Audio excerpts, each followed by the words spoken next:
നമ്മുടെ നാട്ടിൽ അത്ര പരിചിതമല്ലാത്ത ഡ്രാഗൺ ഫ്രൂട്ട് മട്ടുപ്പാവിൽ കൃഷി ചെയ്ത് മികച്ച വിളവ് ഉൽപ്പാദിപ്പിച്ചിരിക്കുകയാണ് ഒരു വീട്ടമ്മ. ആയിത്തറമ്പ്രം കമാൽമുക്കിലെ സതി വണ്ടിച്ചാലാണ് ഡ്രാഗൺ ഫ്രൂട്ട് കൃഷി വിജയകരമാക്കിയിരിക്കുന്നത്. മറ്റു ചില ഫലവർഗ്ഗങ്ങളും സതിയുടെ വീടിൻ്റെ മട്ടുപ്പാവിലുണ്ട്.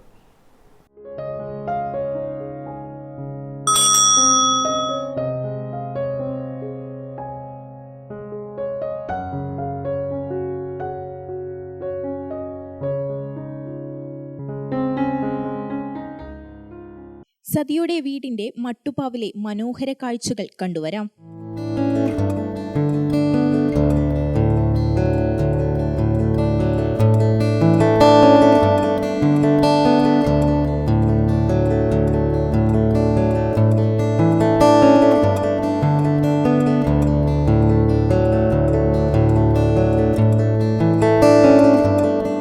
തന്റെ ഭർത്താവ് മരണപ്പെട്ട ശേഷം തുടങ്ങിയതാണ് സതിക്ക് കൃഷിയോടുള്ള ഇഷ്ടം.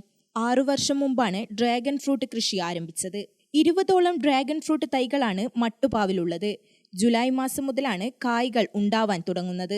എൻ്റെ പ്രൊഫഷൻ എന്ന് പറയുന്നത് PWD കോൺട്രാക്ടറാണ്. അപ്പോൾ അങ്ങനെ ഒരു സൈറ്റിൽ പണിയെടുത്തുകൊണ്ടിരിക്കുമ്പോൾ ഒരു വീട്ടിൽ നിന്ന് ഒരു പെണ്ണുങ്ങൾ വന്നിട്ട് പറഞ്ഞു, ഒരു 4 ഡ്രമ്മ് തരുമെന്ന് ചോദിച്ചു. അപ്പോൾ കാര്യം ചോദിച്ചപ്പോൾ പറഞ്ഞു, ഇങ്ങനെ ഒരു ഫ്രൂട്ട് ഉണ്ട് എൻ്റെ കയ്യിൽ, അത് നടാൻ വേണ്ടിയിട്ടാണെന്ന് പറഞ്ഞു.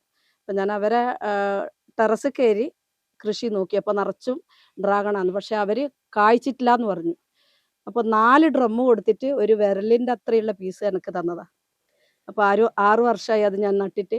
3-ാമത്തെ വർഷം കായ്ച്ചു. എൻ്റെ അടുത്ത് എല്ലാവരും പറഞ്ഞു അത് കായ്ക്കൂല, കായ്ക്കാത്ത കമ്പാന്ന് നിങ്ങൾക്ക് തന്നതെങ്കിൽ അത് കായ്ക്കൂല എന്ന്. അപ്പോൾ എനിക്കൊരു വാശിയായിരുന്നു അത് എങ്ങനെയെങ്കിലും കായ്ച്ചെടുപ്പിക്കണം എന്നുള്ളത്. അപ്പോൾ 3 വർഷം എത്തിയപ്പോൾ കായ്ച്ചു. ഇപ്പോൾ ഒരു 3 വർഷമായി.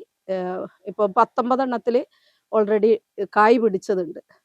ഇപ്പോൾ ബാക്കിയുള്ളതും കൂടി ഒന്നും കൂടി വിപുലീകരിക്കാൻ വേണ്ടിയിട്ട് ഇപ്പോൾ തുടങ്ങിയിട്ടുണ്ട്. ഞാനൊരു 10 എണ്ണത്തിൽ വീണ്ടും നിറച്ച് വെച്ചിട്ടുണ്ട്. അതിൻ്റെ പുറമെ കുറച്ച് ഫ്രൂട്ട് തൈകളും കൂടി ഉണ്ട്. ലോങ്ങനുണ്ട്, പിന്നെ അനാറുണ്ട്, ഒരു 5-6 വിധത്തിൽ മാവിൻ്റെ തൈകളുണ്ട്, പിലാവുണ്ട്, പിന്നെ അങ്ങനെ ബാക്കിയുള്ള മുളക്, പച്ചമുളക്, സ്ട്രോബെറി, മിറാക്കിൾ ഫ്രൂട്ട്, മുന്തിരി വള്ളി, വാഴ, ഒരു 4 വാഴയുണ്ട് ഡ്രമ്മിൽ വെച്ചിട്ട്, അതിൽ ഒരെണ്ണം കുറച്ചു. ഇപ്പോൾ അങ്ങനെയെല്ലാം കൃഷിയുള്ള ഇഞ്ചി, മഞ്ഞൾ, അതെല്ലാം ടെറസിൽ തന്നെയാണ് ഞാൻ ചെയ്യുന്നത്. എള്ളുപൊടി, വേപ്പിൻ പിണ്ണാക്ക്, ചാണകം തുടങ്ങിയ ജൈവവളങ്ങൾ മാത്രമാണ് ഉപയോഗിക്കുന്നത്. മിറാക്കിൾ ഫ്രൂട്ട്, മുന്തിരി, സ്ട്രോബെറി തുടങ്ങിയ പഴവർഗ്ഗങ്ങളും ഈ മട്ടുപ്പാവിലുണ്ട്. മാങ്ങാട്ടിടം കൃഷിഭവന്റെ സഹായവും ഇവർക്ക് ലഭിക്കുന്നുണ്ട്. മട്ടുപ്പാവ് കൃഷി വിപുലീകരിക്കാനുള്ള തയ്യാറെടുപ്പിലാണ് ഈ വീട്ടമ്മ. ക്യാമറമാൻ രാഹുൽ രാമകൃഷ്ണനോടൊപ്പം തേജസ്വിനി മാറോളി, ഗ്രാമിക ന്യൂസ്.